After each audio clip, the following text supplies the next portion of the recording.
The Romance of the Ranchos. Los Angeles, 1850. College founded at Lugo Townhouse. Bell, 1856. Cattle boom brings sudden wealth to rancheros. Bell, 1927. Firestone Tire and Rubber Company builds huge plant.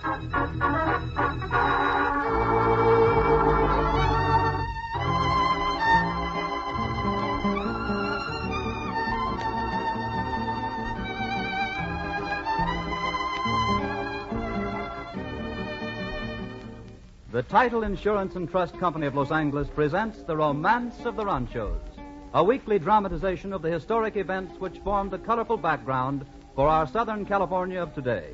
Each week, our wandering vaquero, Frank Graham, narrates another fascinating chapter of romance and adventure.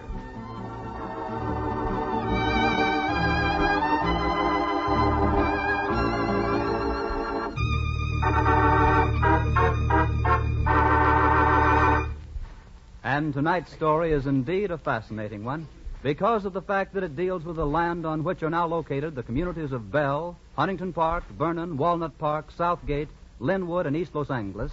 We extend a special greeting to the residents of those communities. But the story is so exciting and romantic, and it had such an important bearing on the development of the entire Southland, that it will be of equal interest to all of you listening wherever you live.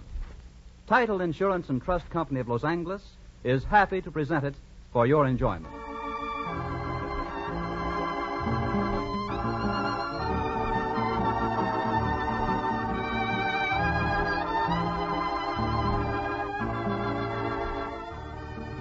And here is our wandering vaquero, Frank Graham, to spin the story. Buenas noches, señoras y señores. Tonight, our magic carpet of radio takes us back through the years to visit one of the greatest of the ranchos, one of the most aristocratic of the Dons, the Rancho San Antonio of Don Antonio Maria Lugo. It is a story steeped in the romance of the Ranchos.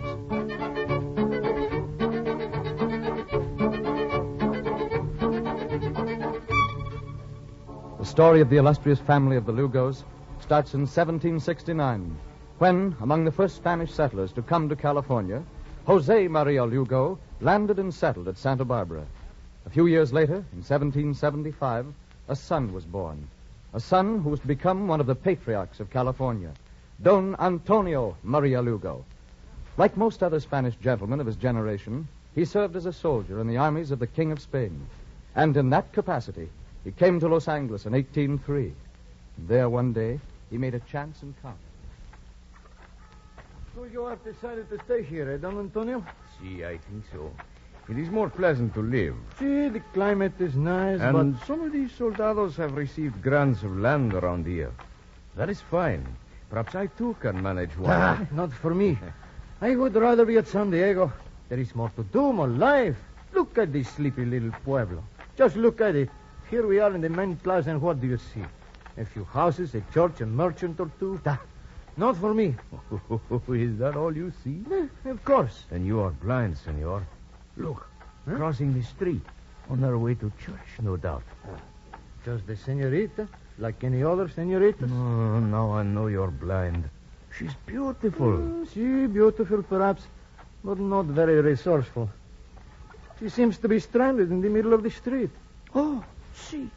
There is a great puddle of mud for her to cross. See, you are right. Perhaps we should... We, senor? But to you, she's just like any other senorita. Oh, no, senor. You shall wait here. This is my honor. Hasta la vista. Good luck, mi amigo. Adios. Pardon, senorita. May I assist you? Certainly not, senor. I can manage quite well myself. But I protest. Allow me to take your hand. Senor, I do not know you. Oh, senorita, that is my bad fortune. One that I shall try to remedy at the earliest opportunity. And why not now? Senor, please, go away. I do not speak to senors to whom I have not been formally introduced. Go away and leave you hopping about in the mud? I can manage quite well. Oh! Be careful, senorita. Senor, how dare you?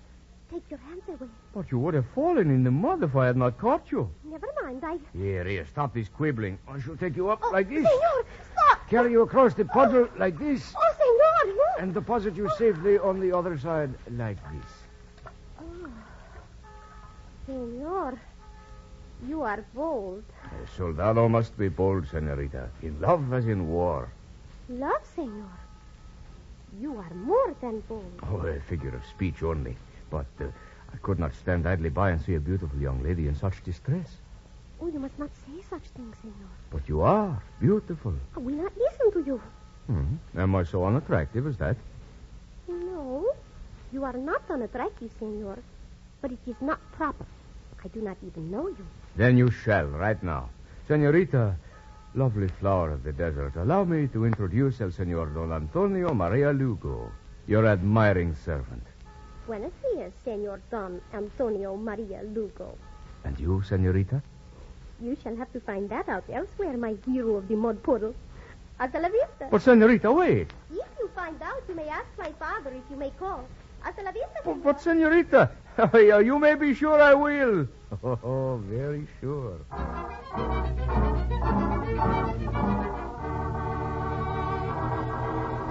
And Don Antonio did call on Margarita Ruiz. In fact, he called often, and they were married within the year. Soon after, the young husband built his first home at a place called Sao Cual, or the Elders, which is the present site of Bell Station. But he didn't give up the dream of owning a great rancho, and 7 years later, he was successful in his petition to the governor for a grant of land. Over 29,000 acres were provisionally given him, and the Rancho San Antonio was started. On this great domain, life progressed peacefully and quietly. Rancho San Antonio became one of the great haciendas of Spanish and Mexican days, noted for its great herds, its fast horses, its magnificent hospitality. And Don Antonio attained the eminence of a patriarch as the years went on. Among other honors, he served as juez de campo, or judge of the plains, which was the ultimate authority for all disputes in that simple and peaceful era. The judge of the plains was a justice of the peace on horseback, the on-the-spot arbiter of every quarrel. Often, Don Antonio was called to an outlying rancho. Don Antonio, I'm glad you've come. There's several matters for you to settle. See? Well, let us hear the first, then, and we shall see what can be done. Very well. First, there is the question of Don Ramon's calves. Already the calves Don Ramon found on his land. See, that is better. They are not his calves, but mine. And how do you know that, senor? If they were found on Don Ramon's land, then the Orejanos belong to him. But, senor, those Orejanos were fallen de madres. See, it was plain to see. I have witnesses that they were the calves of cows which carried my brand. Oh, so. Is this true, senor? See, it is, Don Antonio. Very well, that makes a great difference. Even in dumb animals, the tie of blood must be respected, senores. We can suppose that these calves should not have strayed onto the land of Don Ramon had not their madres done so. Therefore, I rule that the calves do not belong to Don Ramon, but to this senor here. Gracias, Your Honor. Now, what else is there? The question of the cattle thieves who have stolen 200 head of cattle from the rancheros in the valley. We have found out that the leader of the band is the Indian Joaquin. See, I have heard of him. You have proof of this, senor? See, one of my vaqueros, Pedro, saw and recognized him. Very well. I order the capture of this Joaquin on the charge of cattle stealing. I shall instruct a posse to attempt his capture at once. See, that is fine. And now, Your Honor. See, what else? A dispute over one cow, senor. It is an unbranded Orejano, which Senor Ortega and I discovered. He was standing on the line between our two ranchos, half in his, half in mine. And you both claim the creature. See, but my claim is the more worthy, Your Honor, for the cow stood with its head over my land. And what does Senor Ortega claim? That since the head is useless for hide, the part which was the greater value was on his land. Perhaps you should cut the cow in half, senores? What are we to do? Where is the cow now? I do not know. But while we were arguing about it, the Orejano wandered away and became lost in the brush. But we shall find it, Your Honor. For we marked its flank with a great cross of white. Hey, a great cross of white, you say? See, on the flank. But, senores, that is the cow which wandered into my garden and began trampling my corn. It is? See. Then it is found. You shall return it, senor? Oh, I fear that will be impossible, senor. Eh? Why impossible? Pardon, I am sorry. But you see, I ate it.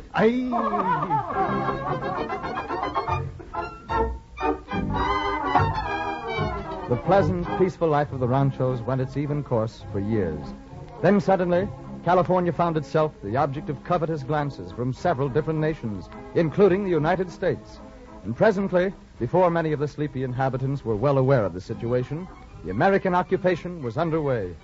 And great events touched the Lugo domain, as the last battle of the war was fought on Rancho San Antonio on January 9th, 1847, the Battle of La Mesa. The spot, at the present site of the Union Stockyards in Los Angeles, is marked with a monument of stones. Now, the life of the sleepy pueblo began to undergo a gradual change as the American settlers came pouring in. But with them came another and less desirable element. The gold rush in Northern California had brought every kind of roughneck and desperado into the state. And presently, Los Angeles was overrun by a wave of extreme lawlessness. Respectable citizens of the little town were becoming alarmed. Strong measures were needed. Things came to a head one night.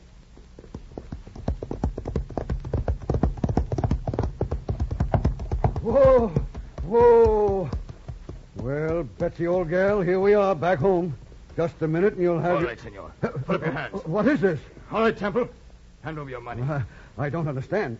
Temple, my name's I not... said hand over that money. If you don't... But you're making a mistake. My name's... Oh, Clifford.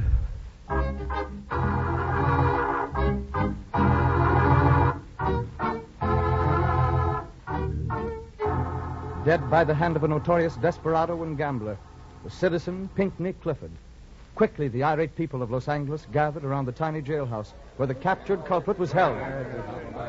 This is the last straw. These things must stop. Let's get him. Let's put a stop to this business. Hey, bring him out. We'll fix him. We'll show him. Bring him out. Give him up. We got a necktie party already. Come on, everybody. What are we waiting for? Let's go in and get him. Hold on. Mayor Foster.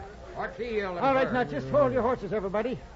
This isn't benefiting the citizens of a city like ours. Well, you All right, now wait a minute. Here we are trying to clean up Los Angeles, making it a city of law and order.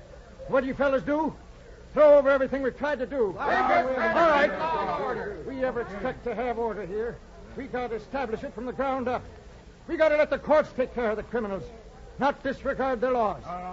When you talk about lynching, you're just as bad as the men you're trying to get. Look who's talking. Yeah, what's the matter with you, Steve? Are you getting soft? You used to ride with the vigilantes. All right. Yes, I know. I used to ride with the vigilantes. But now, we have courts and authorities to handle these things. It's their duty. And it's ours as good citizens to give them a chance. Oh, go on home now. Yeah, let that murderer get away scot-free. He won't get away. I promise you that. He'll get what he deserves. How do we know that? I give you my word. As mayor of Los Angeles and a citizen like you, I promise you that justice will be done. Well, If this man isn't hanged for his murder, I promise you I'll resign my office and march at your head to see that he is.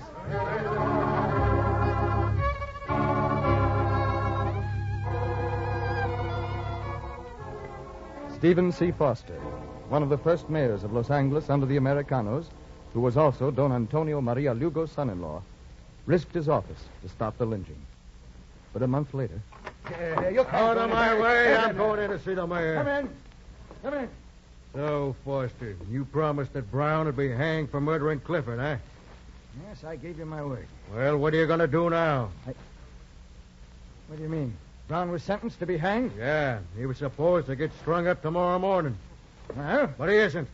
I just found out the Supreme Court has granted him a stay of execution. He's going to get out of it.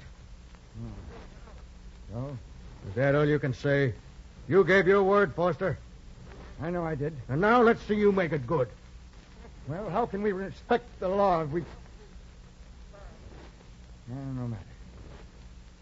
I did give you my word. Is that all you're going to do? Sit there writing? I'm writing my resignation. I'll be with you in a minute.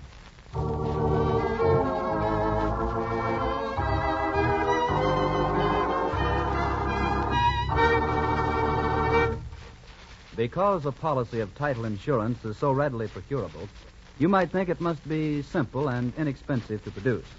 But the fact is that the issuance of even the simplest title policy, no matter how recently the title may have been searched, requires no less than 21 separate operations, each of which requires the services of highly trained personnel. Furthermore, the operations I've just referred to do not include the routine work of maintaining the system of records or title plant, which of course must be maintained whether or not any title policies are issued. In other words, the Title Insurance and Trust Company must maintain an up-to-the-minute record on every parcel of land in the county in order to be able to issue a policy of title insurance on any parcel of land. It is only because of the size and completeness of its great title plant and the trained efficiency of its record searchers and examiners that the Title Insurance and Trust Company of Los Angeles can issue title insurance policies so promptly. Remember these facts the next time you have need for title insurance. Remember, too, that the rates of the Title Insurance and Trust Company of Los Angeles are substantially lower than the average cost of similar protection elsewhere in the United States.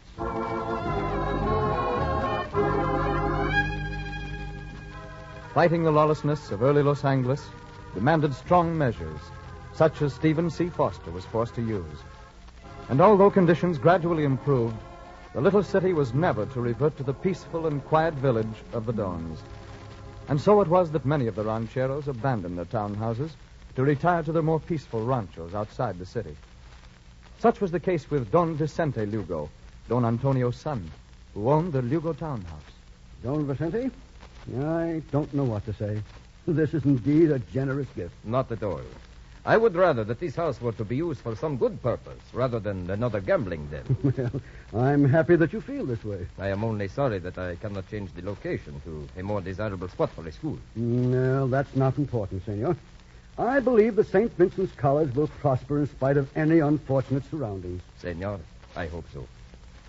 It is a bitter thing for me to see this lovely plaza, once the center of the finest residences, the front yards of our finest citizens, turned into a thoroughfare of drunken, obscene, brawling gamblers. Yes, it is unfortunate, but that, senor, is life. And life is changed, and we must accept it. I can only hope that this beautiful house, which you have so generously donated to our college, shall not change, but shall remain an inspiring memory of the great days of Los Angeles for all to see.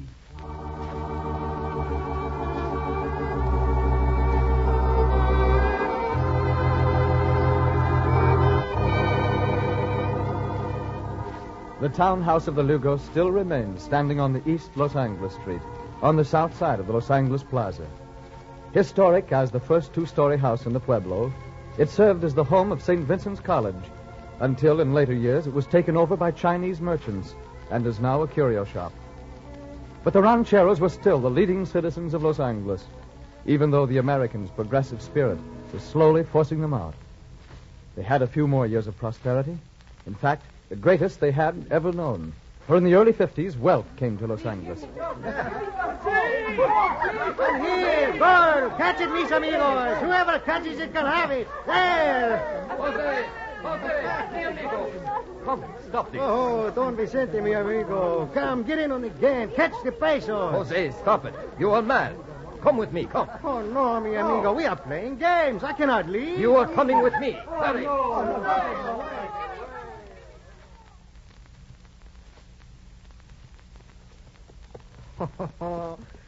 We were having such fun, mi amigo. Why do you take me away? Jose, I could not believe my eyes. You have suddenly gone mad. I never could have believed that you should be so foolish. Foolish, mi amigo? See, foolish. Do you realize what you were doing? Tell me, what was I doing? You were throwing money away, gold pieces. Throwing them to the crowd. Have you gone mad?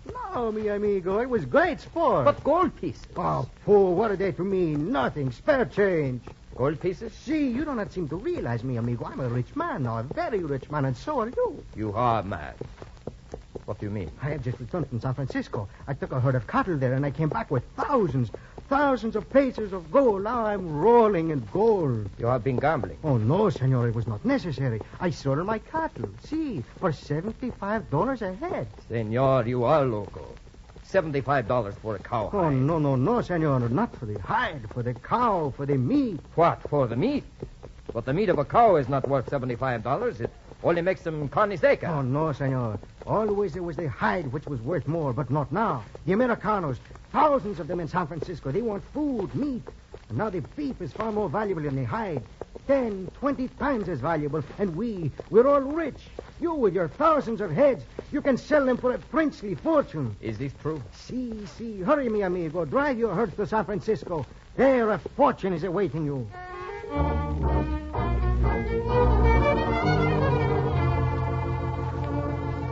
The soaring cattle prices of those times brought undreamed-of prosperity to the rancheros of the Southland. And, not knowing that it could not last forever, they took advantage of their new riches to indulge in an orgy of extravagance. Hey, look, here comes Don Felipe Lugo. See his splendid outfit. See? Look at his saddle on his horse. Inlaid with solid gold and silver mounted. Must have cost a fortune. Oh, no, not at all. Only 2,000 pesos. Lavish expenditures on clothes, lavish display and hospitality. The good-hearted Californians welcomed the chance to pass their prosperity on in happiness and good cheer with their neighbors. Great fandangos were held. Guests thronged the haciendas, and gaiety ran high. Welcome, mis amigos. My house is yours. Come in. Gracias, Don Vicente. I took the liberty of extending your invitation to a few friends of mine. Wonderful. Welcome, all of you. The friends, they invited some friends of theirs. Oh, no, the more the better. I am most happy to have you all. Come in, please. See, mi Don amigo. Vicente, See? What is I it? just want to tell you I must be leaving. Leaving? But, senor, you are not enjoying yourself? I see, but I must go. I've been here 2 days already. What? Only you have been here only 2 days? Oh, mi amigo. Then I shall not hear of you leaving. Oh, but Don Vicente... No. You must not leave until you have been here 2 weeks. No, but really, I must go. I cannot waste any more time. Time, senor. Have you ever heard what time is? Who it was made for? Time was made for slaves. Of course you have time. Come now, no nonsense. Enjoy yourself. We shall try our hand at the gaming tables, eh? Oh, no, Don Vicente. I'm almost out of money. Oh, then borrow some.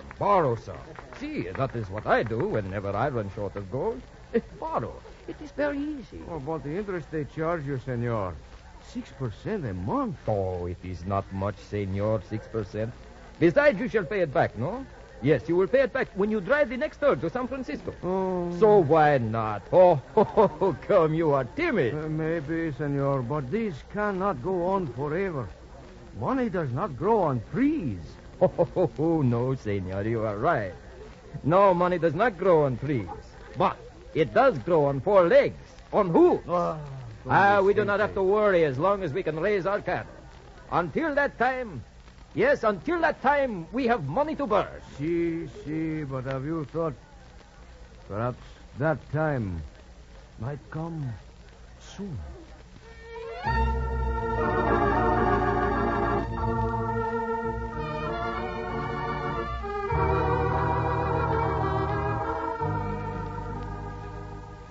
Senor, Don Vicente. See, Juan, what is it? Senor, there is still no rain. See, I know. How long has it been? We have had no rain for over a year. Senor, it is serious. The earth is parched. The grass is dried up. There is nothing for our cattle to eat. How many have we lost so far? Oh, it is hard to say. They fall down and die out on the hills. We do not find them. But I have counted 100 carcasses on one little hill. It must be thousands. Juan, I don't know what to do. I have borrowed money, expecting to pay from the cattle money. I know. There has been no cattle money. For a year, No. It is as you say, serious. You mean the rancho must be sold? I hope not. Juan, how many cattle have we left? How many could you round up? Perhaps 500, perhaps 1,000. Can't say. This is our last hope. Round them up. We shall try to drive them to San Francisco.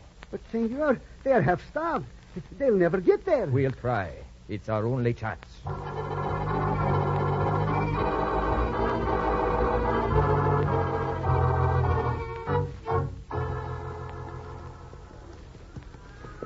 But, senor, from here on, we should be all right. With fresh grass and water, our cattle will be able to make the rest of the trip. See, and the farther north we go, the more grazing land we will find. The worst is over. See, and we still have almost 700 head. That much will help.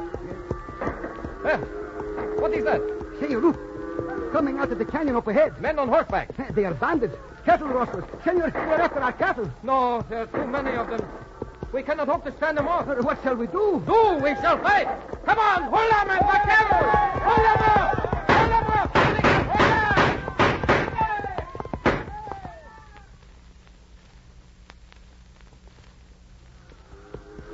Juan, see, is he dead? See, 3 killed. We were lucky it wasn't more. See, and the herd? They got away with over half of it. What? We still have about 300 head. See, but that is not enough, Juan. Not enough.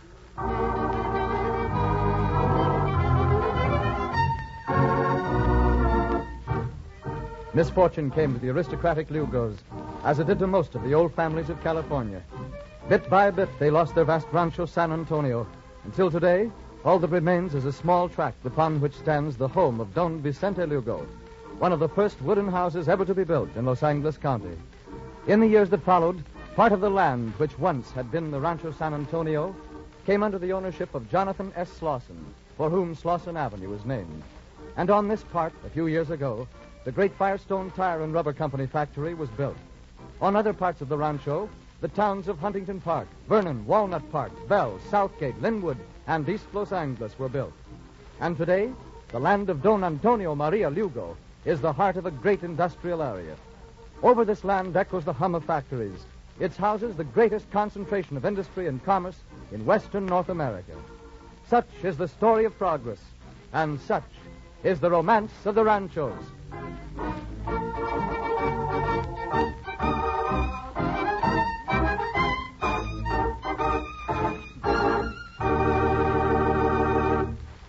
In a moment, Frank Graham will tell you the subject of next week's true story. He has already told me that it's going to be one of the most interesting thus far. The Title Insurance and Trust Company of Los Angeles hopes, however, that these stories are providing you with more than just a half hour's entertainment each week. More than a series of history lessons sugar-coated with drama and music. The real hope of the company is that these broadcasts will increase your interest and pleasure in living in Southern California. For all of us can enjoy our Southland more when we're familiar with its rich and adventurous background, when we know the romantic origins of its colorful names and landmarks, when we can picture our individual communities as they look to the strong men and brave women who pioneered them for us.